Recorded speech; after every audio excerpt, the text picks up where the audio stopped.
Él es merecedor de tu alabanza.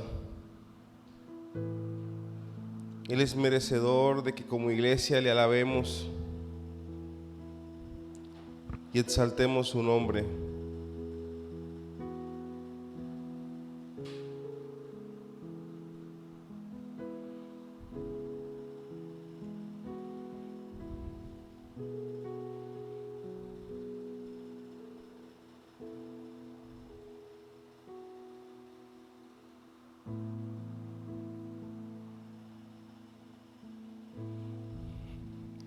Adora a Dios en espíritu y en verdad.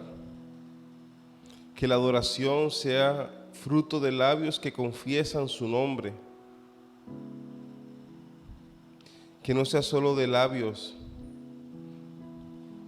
sino sea con el corazón, con la mente.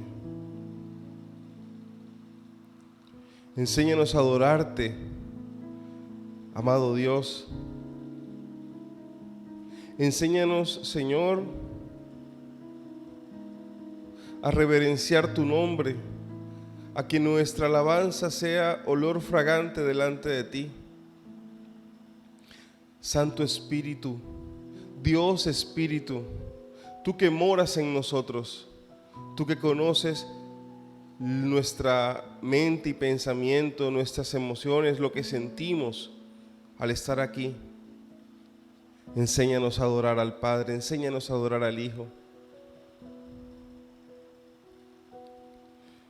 Que tú peses nuestra adoración, Señor. Tú que nos conoces en la intimidad, pesa la oración de cada uno de tus hijos, Señor.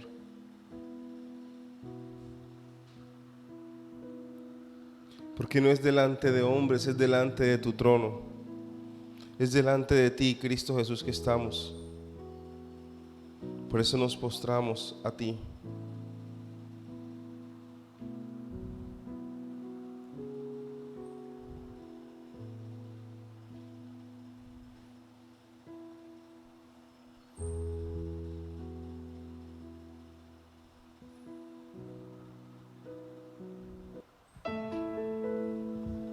No hay lugar más alto, más grande que estar a tus pies, que estar a tus pies. A tus pies arde mi corazón, a tus pies entrego lo que soy. Es el lugar de mi seguridad, donde nadie me puede señalar. Me perdonaste, me acercaste a tu presencia, me levantaste, hoy me postro a adorarte. No hay lugar más alto, más grande que estar a tus pies, que estar a tus pies. No hay lugar más alto, más grande que estar a tus pies, que estar a tus pies. Y aquí permaneceré postrado a tus pies. Y aquí permaneceré a los pies de Cristo. No hay lugar más alto, más grande que estar a tus pies, que estar a tus pies. No hay lugar más alto, más grande que estar a tus pies, que estar a tus pies. Así es, Dios. No hay más lugar sublime que tu presencia, porque allí contemplamos la gloria, allí contemplamos el resplandor de tu gloria, porque ahí, Señor, delante de tu trono nosotros nos podemos humillar, Señor, y tu ser enaltecido. Señor, nadie nos podrá, Señor, señalar, no por nosotros, sino por ti, porque tú nos has aceptado, Señor, porque tú mismo nos has llamado, Cristo. Alabado sea tu nombre y exaltado seas eternamente y para siempre.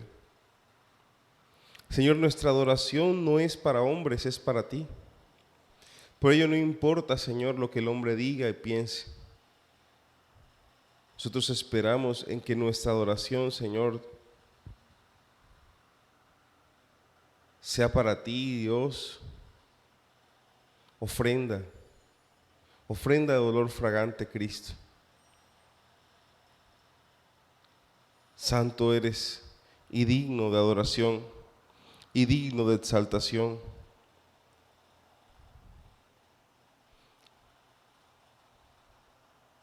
Gracias por ser nuestro pastor. Gracias por tener cuidado de nosotros, Señor. Gracias, Cristo Jesús, por llamarnos un día, Señor, a tu redil, por ser ovejas, Señor, como tú nos nombras, de tu redil. Tú eres el buen pastor que tiene cuidado por nosotros, que formas tu carácter en nosotros día tras día, Señor, y hoy no es la excepción.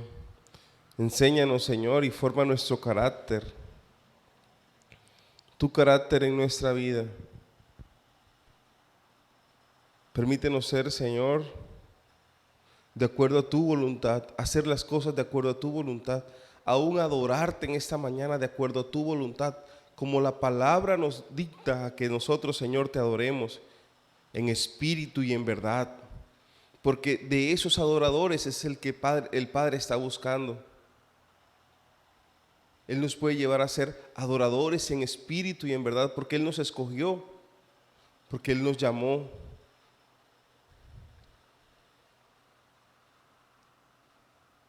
Nuestras vidas están delante de ti, Señor. Fórmanos para agradarte, para vivir conforme a ti y no a nosotros, Señor.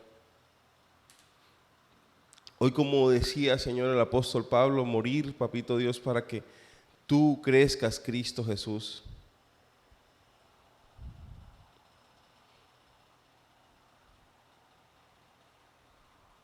Abre nuestro entendimiento, Señor, a tu voz y muéstranos el camino por el cual debemos andar.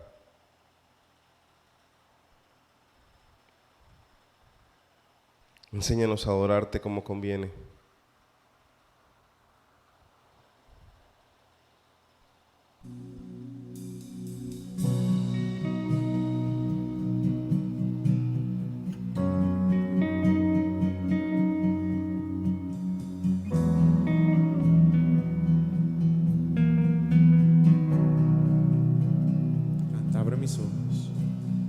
Abre mis ojos, oh Cristo, abre mis ojos, te pido, yo quiero verte, yo quiero verte. Abre mis ojos, oh Cristo, abre mis ojos, te pido, yo quiero verte. Yo quiero verte y contemplar tu santidad y el resplandor de tu gloria. Derrama tu amor y poder mientras cantamos Santo, Santo. Abre mis ojos, oh Cristo, abre mis ojos, Señor. Yo quiero verte,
Gracias te damos, oh Dios, gracias te damos, pues cercano está tu nombre, los hombres cuentan tus maravillas.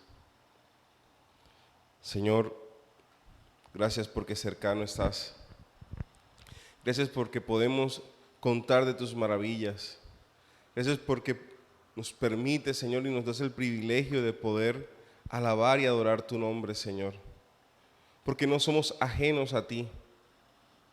Porque no nos dejaste en nuestra ignorancia de ti, Señor, sino que un día te revelaste, un día te mostraste, viniste a nosotros, nos buscaste, Señor, nos llamaste a ti, Señor.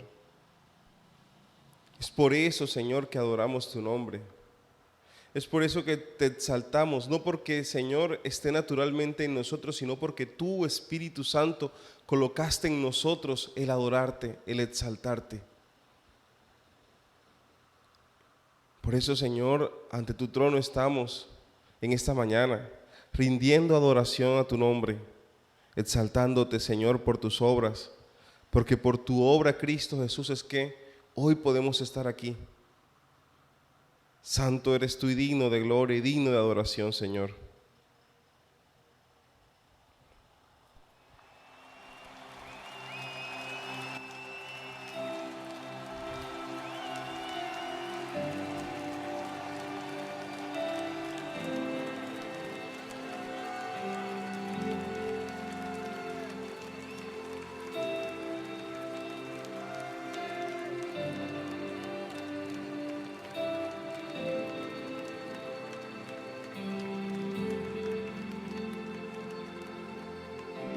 Del cielo bajaste,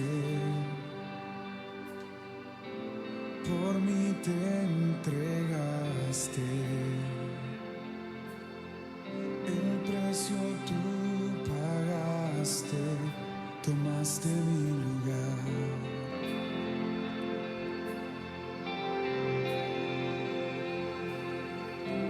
Mi dolor quitaste,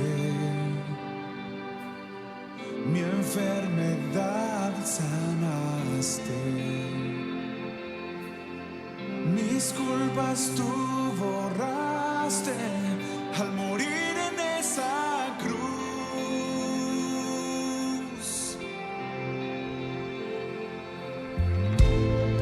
Inmolado fuiste, Cordero de Dios, te levantaste con gloria y poder, Rey vencedor, Alfa y Omega, el gran yo soy, pronto volverá. Te exaltamos, Cristo.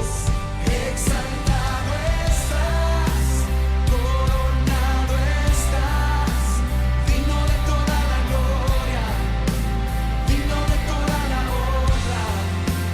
Exaltado estás, coronado estás, digno de toda la gloria, digno de toda la honra. Cristo Jesús.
tu nombre, Señor, en esta mañana. Te exaltamos, Cristo, coronado en majestad.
Señor, gracias porque nos permites adorar tu nombre. Nos permites exaltarte, Cristo Jesús. Poder estar delante de tu trono. Poder estar delante de ti a esta hora, Cristo. Muchas gracias por tu presencia, Señor.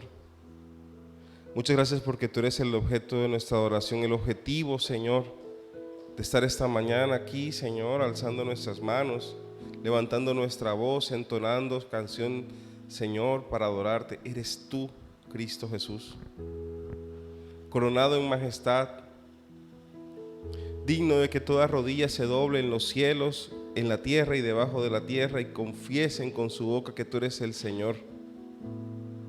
Porque a ti te ha sido dado ese nombre, nombre que es sobre todo nombre. Te humillaste, Señor, hasta lo sumo. Te hiciste en forma de siervo. Señor, fuiste sufriente hasta la muerte y muerte de cruz, pero fuiste exaltado en majestad y gloria. De tu humillación, Señor, fuiste exaltado, sentado a la diestra del Padre. Gracias por ser testigos fieles, Señor, por tu palabra de ello. Poder adorarte, Señor, por tu obra, Cristo Jesús. Tener el conocimiento, Señor, de que tu obra nos ha salvado y nos ha redimido. Y por eso estamos aquí en esta mañana. Gracias, Jesús. Gracias por guiarnos a toda verdad. Gracias por guiarnos a través de tu palabra al conocimiento de tu persona, Señor. El conocimiento, Señor, de tu divinidad. De que eres Dios hombre, Jesús. El Cristo es el Dios hecho hombre que se encarnó para estar con nosotros, para mostrarse a la humanidad, para rescatarle de la esclavitud del pecado. Que tu palabra hoy nos edifique, que tu palabra siga formando nuestras vidas, que tu palabra, Cristo Jesús, nos deleite y sea, Señor, el alimento que necesitamos en esta mañana. Amado, te doy gracias porque es tu palabra en mi boca, Señor. A ti se ha dado la gloria en esta mañana. Amén. Amén. Buenos días a todos.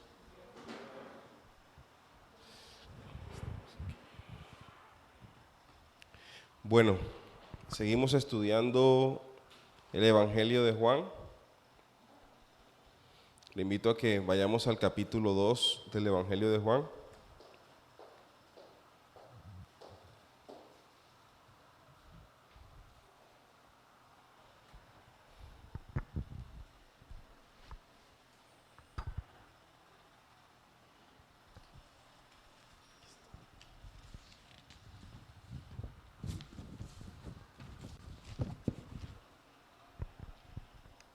capítulo 2. La semana pasada hablábamos sobre cómo Dios llama a sus discípulos, Cristo llama a sus discípulos, y entendíamos por el mismo Evangelio de Juan en el capítulo 6 que nadie puede acercarse a Cristo si el Padre no es quien lo envía. Vamos un momento, déjame un segundo.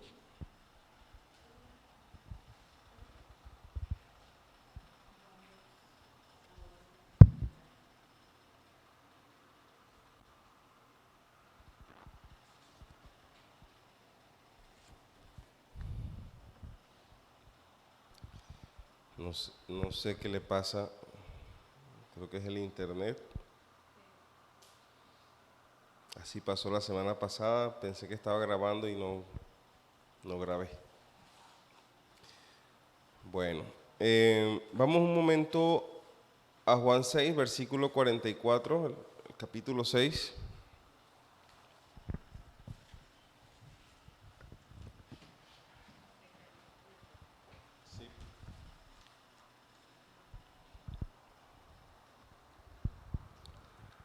El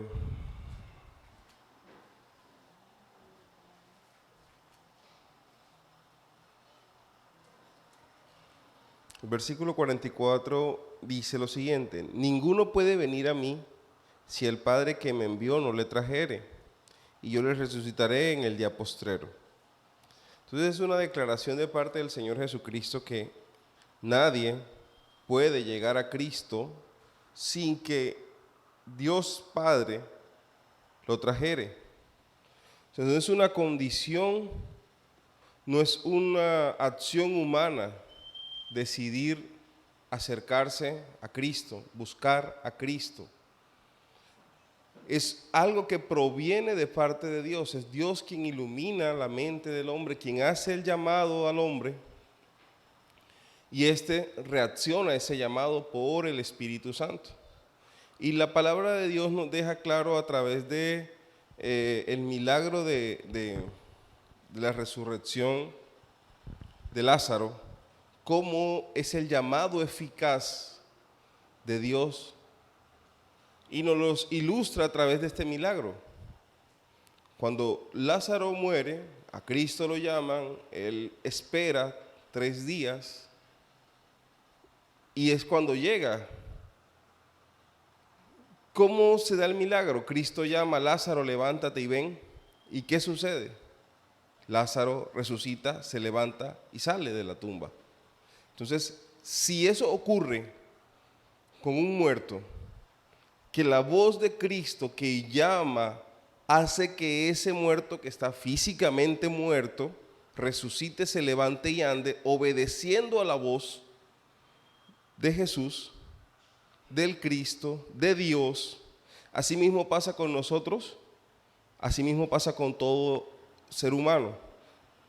Si nosotros hoy podemos estar aquí es porque indudablemente el Señor mismo nos llamó a través de su Espíritu, y hoy podemos estar aquí. Si no fuese por Dios, usted y yo no estuviéramos aquí. Ninguno busca a Cristo por iniciativa propia. Nuestra iniciativa no da para ello. Entonces, la última parte del capítulo 1 nos muestra 2 formas, o nos ejemplifica cómo se puede dar la cercanía a Cristo. Se da de 2 maneras o de 2 vías: que Cristo nos llame, entendiendo el panorama principal, que es Dios el Padre quien nos trae a Cristo. Pero el relato nos muestra dos vías, por decirlo de alguna manera. Cuando Cristo, a través del testimonio de Juan el Bautista, Andrés y Juan se acercan al Señor Jesucristo. El Señor no los llamó a ellos. Pero por el testimonio de Juan el Bautista ellos creyeron que él era el Mesías y le siguieron. Podríamos decir, no, es que hay un ejemplo, hay un testimonio de que sí se puede seguir a Cristo sin que Él los llame. Pero es que ellos oyeron de Cristo primero. El Espíritu Santo hizo la obra para que ellos siguieran y vieran al Cordero de Dios, que fue el enunciado de Juan el Bautista. He aquí el Cordero de Dios que quita el pecado del mundo. Por esa razón, por el testimonio de Juan, es que el apóstol Juan y Andrés siguen a Jesús. Y está el otro lado que Jesús indica seguir. Y es lo que hace con Pedro y es lo que hace con Natanael. Les llama, él mismo les llama, él mismo los hace seguir, lo hace también con Felipe. Entonces, se pueden dar las dos maneras, pero siempre teniendo en cuenta quién es el que orquesta todo. Y es Dios mismo, Dios Padre, quien nos permite ver a Cristo y poderle seguir y que se han abierto nuestros ojos. Por eso daba la ejemplificación del milagro de Lázaro. A partir de ahora, del capítulo 2, vamos a ver la divinidad de Cristo, cómo el Evangelio de Juan nos revela o nos muestra al Dios encarnado, cómo nos muestra a Cristo. Vamos a leer la primera porción hasta el versículo 12, que expresa lo siguiente. Juan capítulo 2, del 1 al 12. Al tercer día se hicieron unas bodas en Caná de Galilea, y estaba allí la madre de Jesús. Y fueron también invitados a las bodas Jesús y sus discípulos. Y faltando el vino, la madre de Jesús le dijo: no tienen vino. Jesús le dijo: ¿qué tienes conmigo, mujer? Aún no ha venido mi hora. Su madre dijo a los que servían: haced todo lo que os dijere. Y estaban allí 6 tinajas de piedra para agua, conforme al rito de la purificación de los judíos, en cada una de las cuales cabían 2 o 3 cántaros. Jesús le dijo: llenad estas tinajas de agua. Y las llenaron hasta arriba. Entonces le dijo: sacad ahora y llevad al maestresala. Y se lo llevaron. Cuando el maestresala probó el agua hecha vino, sin saber él de dónde era, aunque lo sabían los sirvientes que habían sacado el agua, llamó al esposo y le dijo: todo hombre sirve primero el buen vino, y cuando ya han bebido mucho, entonces el inferior, mas tú has reservado el buen vino hasta ahora. Ese principio de señales hizo Jesús en Caná de Galilea y manifestó su gloria, y sus discípulos creyeron en él. Después de esto descendieron a Capernaum, él, su madre, sus hermanos y sus discípulos, y estuvieron allí no muchos días. Bueno, era hasta el 11, pero el 12 nos sirve de conexión a lo que viene.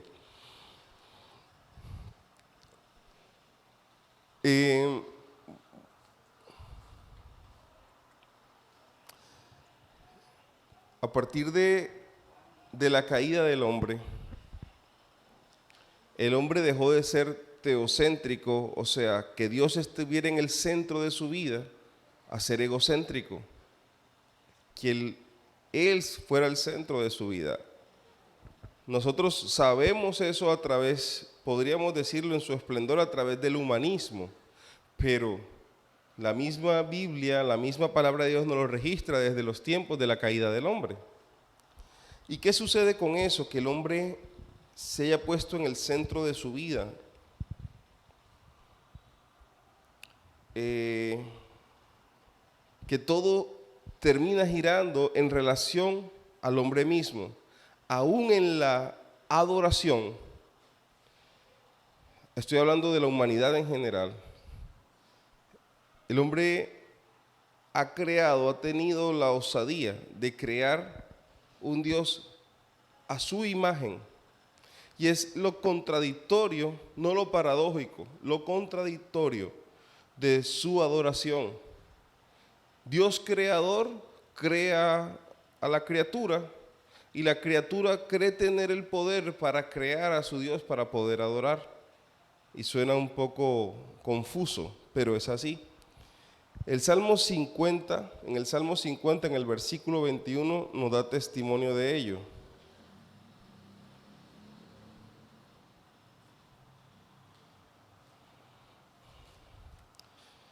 Salmo 50, versículo 21.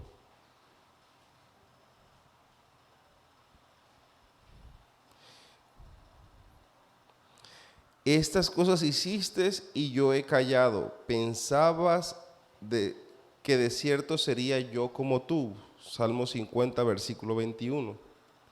En este versículo podríamos decir que está la expresión más clara de lo que estamos diciendo.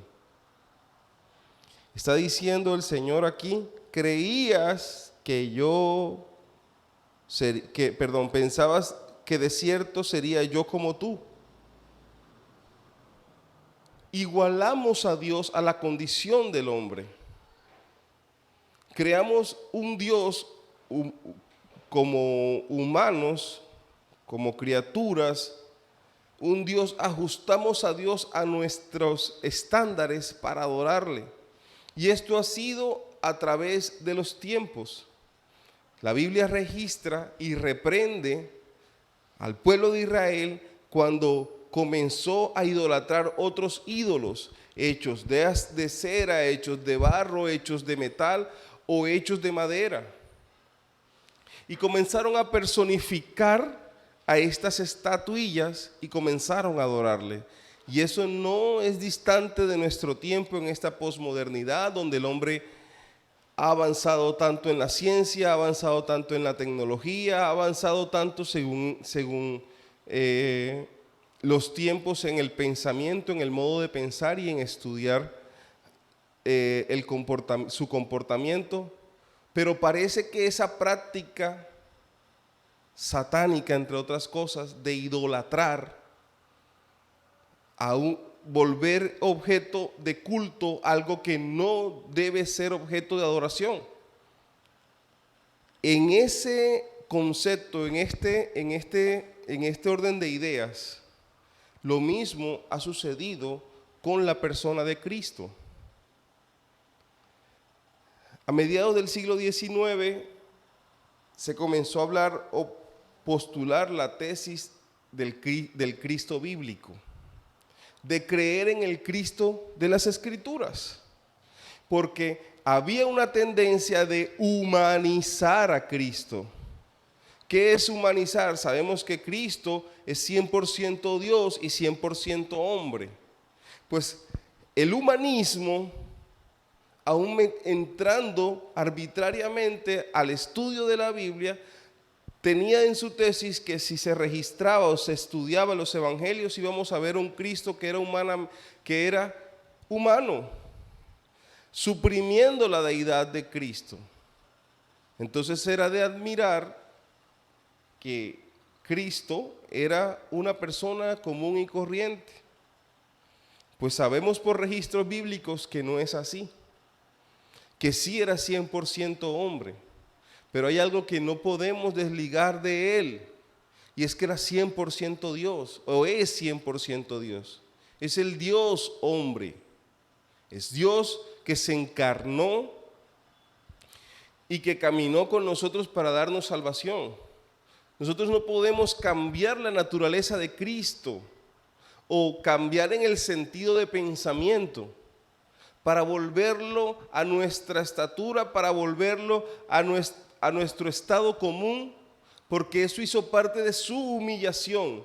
Entendamos que el ser igual a nosotros fue un estado de humillación para un Dios que es atemporal, que no está regido por tiempo y espacio, que es un Dios eterno. Volverse o encarnarse en esta forma fue una forma humillante, por decirlo de alguna manera, como lo registra Filipenses, que es lo que nos permite estudiar hoy el Evangelio de Juan.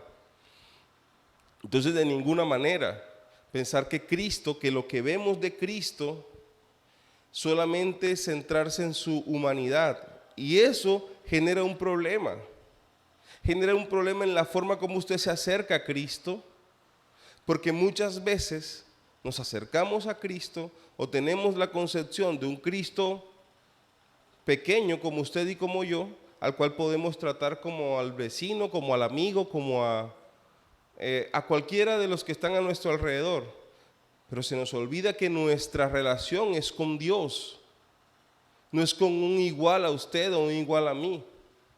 Entendiendo entonces la realidad del asunto y lo importante que es tener una concepción adecuada de quién es Cristo, es que nos hace estudiar el Evangelio de Juan, porque el Evangelio de Juan nos muestra no solo al hombre, sino nos muestra la divinidad de Cristo. El resto de los evangelios registra cómo fue la etapa, el crecimiento desde el nacimiento hasta su ministerio. Juan no. A Juan no le interesa mostrar eso. A Juan, el objetivo del apóstol Juan al escribir su evangelio es mostrar a Cristo como Dios, para que todo aquel que en él crea no se pierda, mas tenga vida eterna. Ese es el propósito. Ese es el propósito. Juan 3:16. El propósito del apóstol Juan es poder acercarnos a Cristo, a Dios hecho hombre.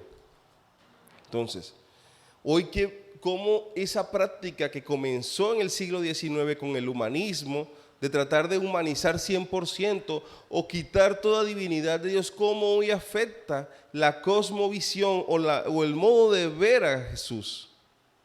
Primero, como le dije anteriormente, hacerlo igual a nosotros en el sentido común y que se pierda la relación y la reverencia que nosotros como sus discípulos debemos tenerle, como sus hijos debemos tenerle. Una reverencia más allá de un respeto como usted le tiene a su padre. Es que la relación que tenemos es con nuestro Señor. Es con aquel que nos creó, que nos redimió y nos salvó. Con Dios. No es una relación con un igual a mí. Esa es en primera instancia. Y en segunda instancia, también ha tergiversado la forma como adoramos y la forma como proyectamos la adoración.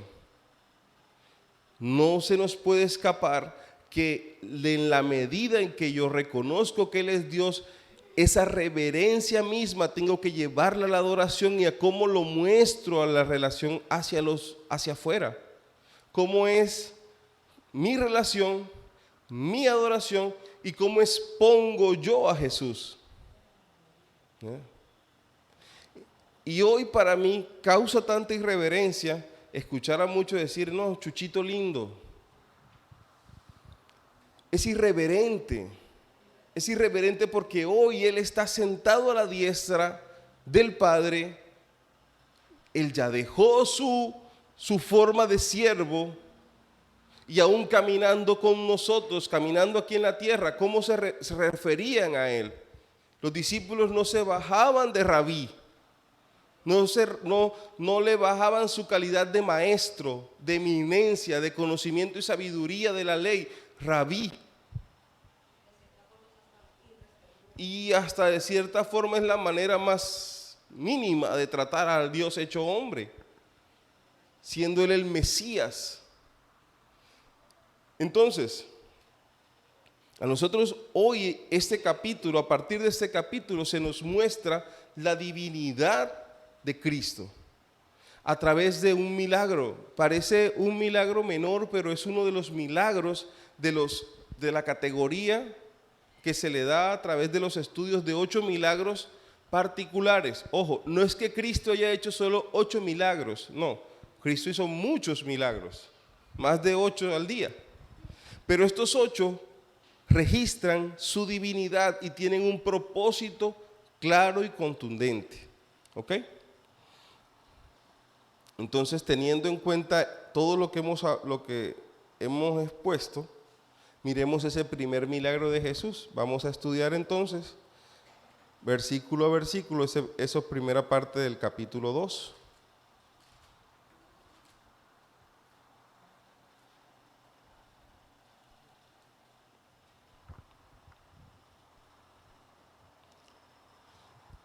Los milagros son una prueba fehaciente de la deidad, de la divinidad de Cristo, del Señor Jesucristo. Y este primer milagro que registra el apóstol Juan va a llevar a un punto específico. Entonces, este milagro lo podríamos dividir en cuatro partes: la escena, la situación, la provisión y la importancia de este milagro. ¿Okay? Dice entonces, versículo 1, capítulo 2, al tercer día se hicieron unas bodas en Caná de Galilea y estaba allí la madre de Jesús. Y fueron también invitados a las bodas Jesús y sus discípulos. El contexto, la escena, nos habla de que al tercer día ¿de qué? Como venimos en una correlación, venimos siguiendo el capítulo 1, al tercer día del último encuentro con Natanael, cuando reunió a estos 5 discípulos, se hospedó, y al tercer día de ese último encuentro con Natanael es que llega este evento. Si nosotros hacemos cuentas, desde que anuncia Juan el Bautista al Cordero de Dios que quita el pecado del mundo, hasta este punto va una semana. Entonces, esto normalmente tiene que ver también, esta frase al tercer día, tiene que ver con la situación de la fiesta como tal, lo que se celebra. Al tercer día se hicieron unas bodas en Caná de Galilea y estaba allí la madre de Jesús, y fueron también invitados a las bodas Jesús y sus discípulos. Entonces, las bodas judías del primer siglo no eran iguales a las bodas de las cuales usted y yo hoy vemos. La boda duraba normalmente una semana y podía prolongarse hasta 2 semanas. En el primer momento se reunían el novio, los familiares del novio, los amigos del novio en la casa del novio, y la novia era la que llegaba al lugar. Esto se hacía digamos que esta fiesta o esta celebración se hacía en la casa del novio. La fiesta corría por parte del novio, hoy no, se supone según los protocolos que la fiesta, la boda va de parte de los familiares de la novia, aquí en Occidente, pero en Oriente, en el primer siglo era todo lo contrario. La boda como tal corría por el varón, por el novio. Entonces, en el tercer día era que se daba la ceremonia, era cuando ya oficialmente eran marido y mujer como tal, era la ceremonia oficial. Estos 3 días eran de celebración, mostrando las arras, o sea, mostrando, pues, en la celebración occidental, las arras son representadas en unas moneditas de oro, como mostrar como evidencia de la seguridad y la estabilidad que le da el novio a la familia, diciéndole que tiene cómo proveerle estabilidad económica a la mujer o a la novia. Entonces estos primeros días era eso, esa celebración, era más bien como un contrato familiar. Al tercer día era que comenzaba la ceremonia como tal. Entonces ya venían 3 días de celebración, y esto es muy importante entender en el contexto en que se da este milagro. ¿Ok? Hay otra cosa muy particular que debemos tener en cuenta, y es cómo termina el primer versículo. Y estaba allí la madre de Jesús. Que María estuviera allí, y ojo con un dato importante aquí, en el Evangelio de Juan, a María no se le nombra por su nombre, sino que siempre se le menciona como la madre de Jesús. ¿Por qué? Si el Evangelio de Juan me muestra la divinidad de Cristo, me está mostrando a Dios hecho hombre, Juan de una manera indirecta está cortando la relación humana que tiene Jesús con María. No porque quiera pasarlo de alto, sino que a partir de aquí, y lo vamos a ver en el relato, a partir de aquí comienza una relación totalmente distinta y María es consciente de ello. Comienza una relación ya de mostrar al Mesías indirectamente, de mostrar a Cristo, de mostrar su divinidad. Por eso Juan no registra nada de su nacimiento, de su crecimiento. Eso lo hacen los otros evangelios, Juan no. Entonces, que María estuviera allí en las bodas, eso significaba algo, y era el hecho, o que María era una amiga íntima de los novios o del familiar del novio, o María era familiar del novio, o era amigo íntimo de la familia, o eran familia, no de la novia sino del novio. Recuerde que el novio es quien oficia la fiesta, toda esta boda. Y nótese, versículo 2, y fueron también invitados a las bodas Jesús y sus discípulos. Jesús fue invitado y María estaba allí. No llegaron los dos al mismo tiempo.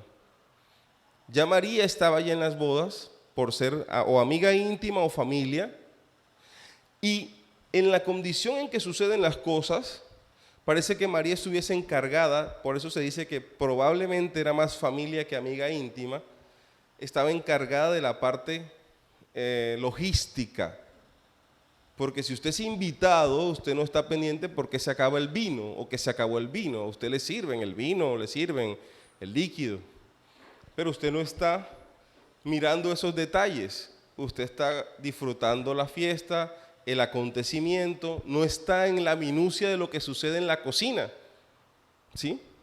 María estaba en eso. Jesús y los discípulos llegaron como ¿qué? Como invitados. Versículo 3. Y faltando el vino, la madre de Jesús le dijo, no tienen vino. Si ve lo que le estoy comentando, ella estaba enterada de lo que estaba sucediendo en la cocina, no hay vino. Mire la respuesta del Señor Jesucristo, ¿qué tienes conmigo, mujer? Aún no ha venido mi hora. En esos momentos, si nos damos cuenta del relato, por ningún lado está José. Está María, está Jesús, están sus discípulos. Podría decirse que José a estas alturas ya ha fallecido. ¿Por qué? Porque es normal que una mujer viuda se acerque o dependa del hijo mayor. En estos tiempos, la mujer cuando enviudaba, quien tomaba las riendas de la familia era el hijo mayor, si tenía un hijo mayor, si su primogénito era adulto, mejor dicho. Entonces Jesús toma ese lugar de autoridad y por ello ella está en sujeción a Jesús. Y por ello entonces Juan registra la madre de Jesús.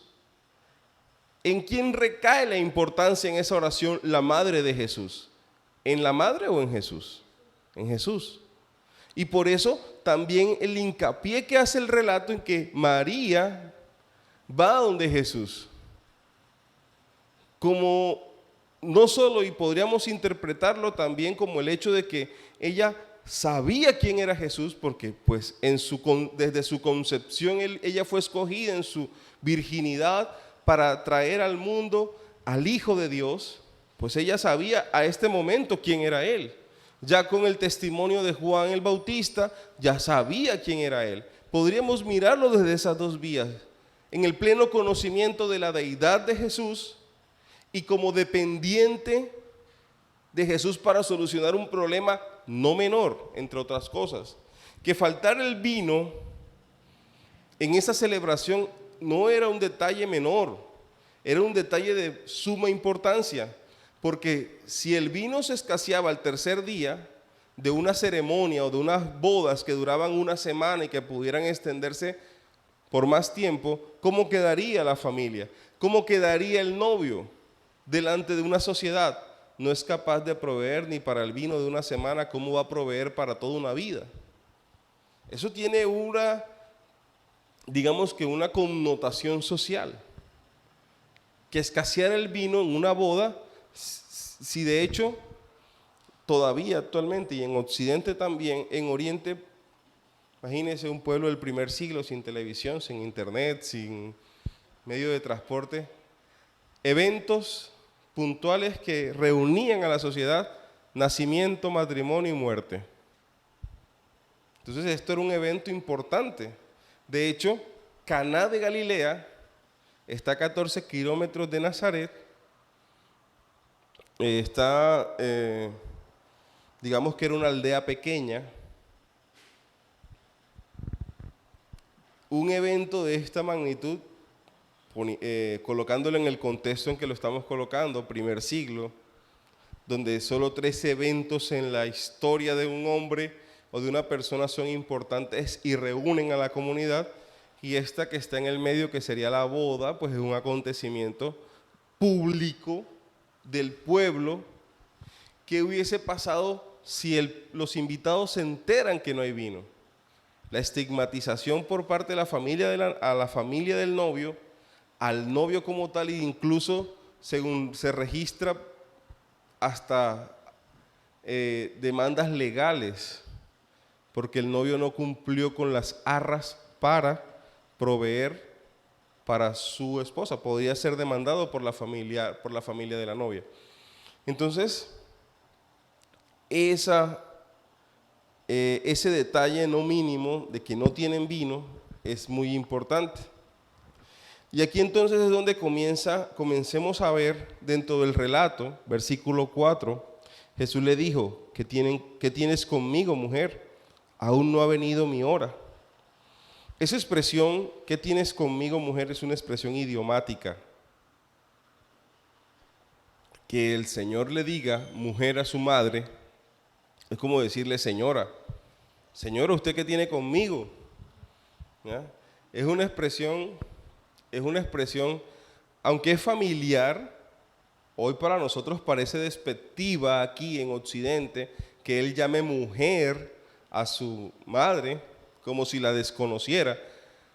Hay que mirarla en el contexto en el que se está dando, donde esa frase no es despectiva, es una frase respetuosa, pero quitando un vínculo. La está tratando de señora, la está tratando de usted, la está respetando, pero está cortando un vínculo por la siguiente frase que sigue: aún no ha venido mi hora. El momento máximo de la glorificación de Cristo, ¿cuál es? La cruz. Porque luego de la cruz viene la resurrección, donde le vemos con todo el esplendor de su gloria aquí en la tierra, claro está, con un cuerpo glorioso, con un cuerpo glorificado, ¿sí? Y todo el evento de la resurrección. Eso es lo que le está diciendo Cristo. Pero eso implica, por lo que estamos leyendo, que ahí comienza su glorificación, porque el milagro no apunta, y es lo que tenemos que entender sobre qué son los milagros. El milagro no apunta al acontecimiento, apunta a quién lo hace. Pero como es milagro, nosotros pues le prestamos atención más al evento y disminuye la atención a quien lo hace. Ojo con ello. Y por eso anteriormente he comentado, los milagros no son cotidianos, porque si no, no fueran milagros, son acontecimientos puntuales en tiempos puntuales. Yo no puedo aseverar que hay milagros todos los miércoles y colocar un letrero miércoles de milagros, porque entonces sería algo común, que todos los miércoles hay milagros. Ahora, los milagros no se dan por una necesidad. Sí, hay una necesidad, pero el milagro tiene que apuntar a algo específico, y en este caso es a Cristo, al que lo ejecuta. Entonces, en este momento es lo que nosotros tenemos que ver. En esto, lo que tenemos que ver aquí es eso: ¿a quién apunta el milagro? Además del evento, porque sí es particular, pero es aquí a quién apunta y qué determina ese milagro o lo que Cristo hace. Versículo 5. Si esto hubiese sido ofensivo, esa frase del versículo 4 del Señor Jesucristo, no se hubiese dado el versículo 5. Su madre dijo a los que servían: haced todo lo que os dijere. Si hubiese sido ofensivo la conversación o la historia, hasta ahí hubiese quedado. Pero ella, en su sometimiento a la deidad, a Cristo, ¿qué está haciendo? Dirigiendo la atención ¿a quién? Al Señor Jesucristo. Haced todo lo que os dijere. Es importante aquí anotar algo, y es que las personas que estaban sirviendo o las personas que estaban a cargo del vino no eran esclavos de esa casa, sino que eran colaboradores. La palabra que se usa aquí en griego es diácono o colaborador, mas no esclavo, no la palabra que traduce esclavo. Y esto por el hecho de lo que estaba haciendo María. María estaba solucionando un problema, estaba colaborando con un problema que había interno en la casa. Entonces, pasamos a otro punto, versículo 6. Aquí, en el versículo 5, ¿qué podemos ver de esto? Cuando ella expresa: haced todo lo que os dijere, le está centrando la atención en Cristo y además está indicando la confianza en Él. Está depositando la confianza de todo un problema que se generara, que se iba a generar si no había vino, a el Señor Jesucristo. Entonces, versículo 6 dice: y estaban allí 6 tinajas de piedra para agua, conforme al rito de la purificación de los judíos, en cada una de las cuales cabían 2 o 3 cántaros. ¿Qué pasa? Dentro del ritual, dentro de lo que se estaba haciendo allí, ya vimos la escena, una fiesta, una boda en Caná, una situación: escasea el vino, ¿cierto? Y ahora comienza la tercera parte del milagro, la tercera parte del evento, que es la provisión. Y la Biblia nos registra que habían 6 tinajas, ¿sí? Y dentro de los rituales judíos, ellos tenían por ritual lavarse mucho las manos. Vamos al libro de Marcos, al Evangelio de Marcos, capítulo 7. Segundo Evangelio, Marcos, capítulo 7. Versículos de 3 al 4. Dice, Marcos lo registra como si estuviera narrando algo. Esa es la temática del Evangelio de Marcos, una narración. Dice: porque los fariseos y todos los judíos, aferrándose a la tradición de los ancianos, si muchas veces no se lavan las manos, no comen. Y volviendo de la plaza, si no se lavan, no comen. Y otras muchas cosas hay que tomaban para guardar, como el lavamiento de los vasos de beber y de los jarros y de los utensilios de metal y de los lechos. Entonces, esas 6 tinajas de agua, préstele atención a esto.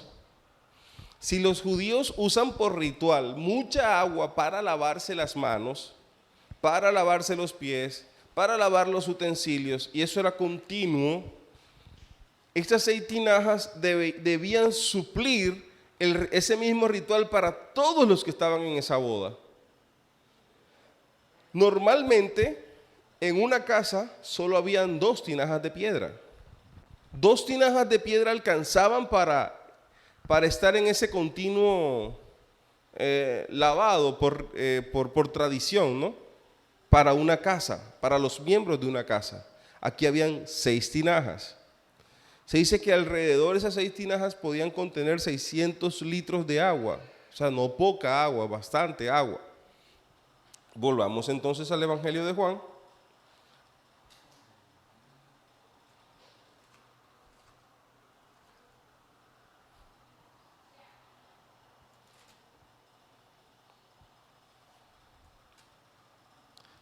Y estaban allí 6 tinajas de piedra para agua, conforme al rito de la purificación de los judíos, en cada una de las cuales cabían 2 o 3 cántaros, o sea, más o menos como 200 litros de agua. Jesús les dijo a los colaboradores: llenad estas tinajas de agua. Y las llenaron hasta arriba. Nótese eso. Mire que Juan ha sido como muy explícito, muy detallado en lo que está ocurriendo. Las tinajas las llenaron hasta arriba para darnos a entender que esas tinajas no fueron llenos de otra cosa, sino ¿de qué? De agua hasta el tope. Entonces le dijo: sacad ahora y llevadlo al maestresala.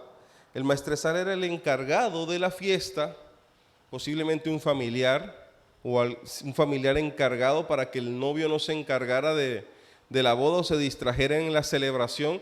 Alguien estaba encargado del matrimonio. Dice, y se lo llevaron. Cuando el maestresala probó el agua hecha vino, sin saber él de dónde era, aunque lo sabían los sirvientes que habían sacado el agua, llamó al esposo y le dijo: todo hombre sirve primero el buen vino, y cuando ya han bebido mucho, entonces el inferior, mas tú has reservado el buen vino hasta ahora. Y eso es la última parte, podríamos decirlo, que es el milagro como tal. El maestresala no sabe de dónde sale ese vino, los colaboradores obviamente que sí, y ahí comienza la expresión del maestresala, el consejo que le da al novio. Le dice, normalmente no es que allí se hayan embriagado, sino que dice que normalmente en una fiesta las personas dan el buen vino adelante y el vino después, el vino de segunda, después que ya están borrachos, que no distinguen entre el sabor del uno y del otro. Es lo que normalmente pasa. Es lo que le está diciendo el maestresala. Pero le dice, tú has reservado el mejor vino hasta ahora. Después de 3 días, al tomar este vino, un vino no creado por fermentación, y mire lo que está pasando aquí, que aquí ya comienza el milagro, y este hombre que desconoce lo que sucedió, sí conoce el valor del vino que acabó de tomar. Es un vino no creado por manos humanas. Tuvo que ser un vino exquisito porque fue creado de la misma mano del Creador, y es allí donde apunta este milagro. Juan, ¿qué nos está mostrando con el milagro del agua convertida en vino? En que Cristo es creador, es Dios creador, que así como creó de la nada todo, o creó solo con su palabra hablada Dios, así creó el universo, las leyes que nos rigen, todo lo que nos rodea. El mismo Verbo encarnado tiene la capacidad de crear, porque es Dios. Y eso es lo que tenemos que identificar del Evangelio de Juan, al Dios divino que es Cristo hecho hombre. Y aquí se rebate todo humanismo de minimizar a Cristo, a quitar toda su deidad. No, es que los evangelios nos muestran una deidad. Sí, que Cristo tenía una responsabilidad más grande que el mismo Juan el Bautista. Por eso el profeta Juan el Bautista lo dice: el que viene después de mí es antes de mí. Cristo tenía una importancia más grande, obviamente, como Salvador del mundo, de toda la humanidad. Pero aquí, en lo que está sucediendo, vemos otro carácter del ministerio del Señor Jesucristo. Mientras Juan era la voz que clamaba en el desierto, Cristo tenía un papel todavía más difícil. Si Juan tenía que llevar a Israel al arrepentimiento para que cuando llegara Cristo aceptaran a Cristo, Cristo en la cotidianidad tenía que entrar en la cotidianidad del pueblo para mostrar su gloria. Y era más difícil, porque de hecho en este mismo evangelio vamos a encontrar a los fariseos diciéndole a los discípulos: este que ustedes siguen se sientan con prostitutas y borrachos. ¿A dónde le tocaba ir al Señor? A lo cotidiano, a las casas, entrar y mostrarse como Dios en medio de la cotidianidad. Y esto es un evento cotidiano, por decirlo de alguna manera, un evento que se da frecuentemente, una boda. Y aquí también estamos viendo dos cosas, cómo Cristo institucionaliza o aprueba el matrimonio, y lo vamos a ver en los evangelios, lo podemos ver.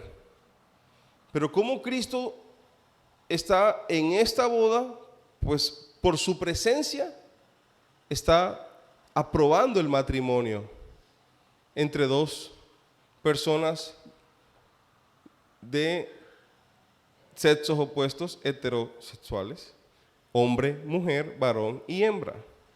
Es esta boda, ¿no? Para que quede claridad. Y además de ello, está haciendo algo por ese matrimonio a través de ese milagro. El milagro me apunta a quien lo ejecuta, Cristo, me muestra a Cristo como creador, pero también hace algo con esta familia ante una necesidad. Y la necesidad aquí era provisión. Y la necesidad aquí era que se había escaseado la provisión de esta familia. Y Cristo no solo provee, sino que deja un regalo de bodas, 600 litros de vino. ¿Usted qué hace con 600 litros de vino? Por más que hubiesen bebido esa semana, no se hubieran consumido ese vino. Eso es una provisión, y no cualquier vino. El maestresal identifica como un vino como el mejor. Entonces, miremos cómo cerramos este evento, no solo en mirar el milagro en sí, sino mirar a la persona que hizo el milagro, mirar la divinidad de la persona y mirar cuál es su intención con este milagro. De parte de Cristo, de parte del Señor Jesucristo, ante la familia, o sea, que lo miremos en tres vías: el acontecimiento, el milagro, la persona que lo ejecuta, y qué beneficio hizo Dios o hizo el Señor Jesucristo a esa familia que recibió el milagro. Y lo mismo ocurre con los 8 milagros que vamos a mirar a lo largo del Evangelio, muy puntuales acerca de su divinidad. Aquí estamos hablando, y no es coincidencia que el primer milagro registrado en los primeros versículos, en los primeros capítulos del Evangelio de Juan, que apunta a la divinidad de Cristo, nos muestre al Dios de Génesis, que crea. ¿Sí me hago entender de la referencia? El Evangelio de Juan cita en primera instancia lo mismo que sucede al principio de la Biblia, a Dios creando de la nada. Aquí mismo Juan está haciendo exactamente lo mismo, y es lo que vamos a ir viendo a través del Evangelio de Juan mientras sigamos leyendo y estudiando la palabra de Dios. Entonces, con esto yo le invito a que oremos.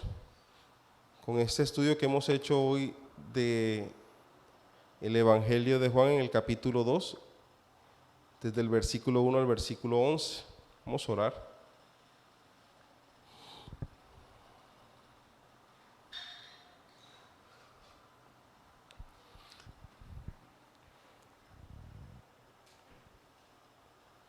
Amado Señor, te damos gracias por tu palabra. Palabra siempre viva y eficaz. Palabra que nos alimenta, como lo expresas allí mismo, que no solo del pan vivirá el hombre, sino de todo lo que sale de tu boca, Señor. Hoy poder estudiar tu palabra, poder entenderte, Señor, y conocerte cómo obras. Poder entender que tú eres Dios creador, que has creado todo de la nada. Que solo con las palabras que salieron de tu boca se creó todo lo que está a nuestro alrededor. Toda la inmensidad y lo vasto que es el universo infinito, tú, Dios eterno, lo creaste. Y el Verbo hecho hombre hizo lo mismo, porque es Dios, Cristo Jesús. Dios hecho hombre, creando de la nada el mejor vino. Si esto no es una prueba del Dios que tenemos, al cual debemos depositar toda nuestra confianza, no puede haber otra prueba. la misma palabra de Dios, mostrándonos, revelando, iluminando por medio de su Espíritu cuál es la confianza que usted y yo debemos tener acerca de al Dios que buscamos y adoramos. Que no es indiferente la necesidad del hombre. Dios que no es indiferente a lo cotidiano, que no es indiferente a algo que usted necesita, de la cual usted carece, y que Él tiene todo el poder para obrar, porque no se nos puede olvidar que Él es Dios, Dios proveedor y Dios creador. Dios que con milagros creó y proveyó a una familia necesitada. Señor, hoy nos testifica tu palabra en cuanto a nosotros también. Nos testificas para que nuestra fe, Señor, creer y confiar en ti, Señor, se aumente. La confianza, Señor, en que tú suples nuestra necesidad. La primera necesidad que tenemos, que es la necesidad de tu palabra. La necesidad, Señor, de lo que son las añadiduras, porque no estamos exentos, Señor, de necesitar cosas aquí en la tierra, y tú lo sabes. Tú sabes de qué tenemos necesidad. Así como te fue descubierto la necesidad de vino en esta fiesta, así tú sabes de qué nosotros tenemos necesidad aún mucho antes de que nosotros te pidamos algo, Señor. Gracias porque eres tú nuestro Dios, proveedor. Proveedor de salud en medio de la enfermedad. Proveedor de recursos en medio de la escasez. Que las formas y los métodos, Señor, solo provienen de ti para suplir lo que nos falta, Dios. Gracias. Gracias, amado Padre. Gracias, Señor, porque en todas las áreas te manifiestas. Gracias porque tenemos un Dios que no es igual a nosotros, o que se va a quedar de manos cruzadas en cuanto a nuestra necesidad, o que no va a prestar su oído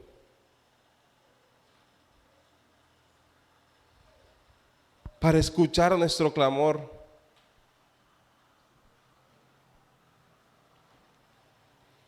Cristo prestó su oído, escuchó a María, dio orden y fue creado, se hizo de acuerdo a su voluntad. Asimismo, ese Dios creador nos ha llamado para ser parte de su reino. ¿Cuánto más? También Él hará de acuerdo a nuestra necesidad. Y es la invitación que hoy le hago. Deposite su confianza en Dios para que Él sea solícito. Tu palabra expresa, Señor, los hombres confían en carros y caballos, pero nosotros confiamos en ti. Nuestra confianza está en Jehová. Y así como el Espíritu Santo nos permitía comenzar la adoración, deleítate de sí mismo en Jehová y Él concederá las peticiones de tu corazón. Encomienda a Jehová tu camino, confía en Él y Él hará. Así como lo registra el Salmo 37 a partir del versículo 4. Señor, permítenos estar enfocados en tus cosas. Permítenos estar enfocados, Señor, haciendo tu voluntad. haciendo de tu presencia un deleite. Tú suplirás, Señor. Tú suplirás. Gracias te doy por la vida de tus hijos, Señor. Gracias te doy por la bendición, Señor, que das a sus vidas. Por proveerles, amado Dios. Por suplir sus necesidades, Señor. Por cumplir anhelos en ellos, Señor, que solo tú podías hacer, que solo tú puedes proveer. Dios, gracias por la provisión hasta tu casa. Gracias, Señor, porque tú conoces las necesidades y tú provees, Señor. A ti se ha dado la gloria, Cristo Jesús. A ti se ha dado el honor. Sigue con nosotros, sigue instruyéndonos, Cristo Jesús. Este día ha sido creado para tu gloria, Señor. Permítenos vivirlo de esa manera. Amén y amén.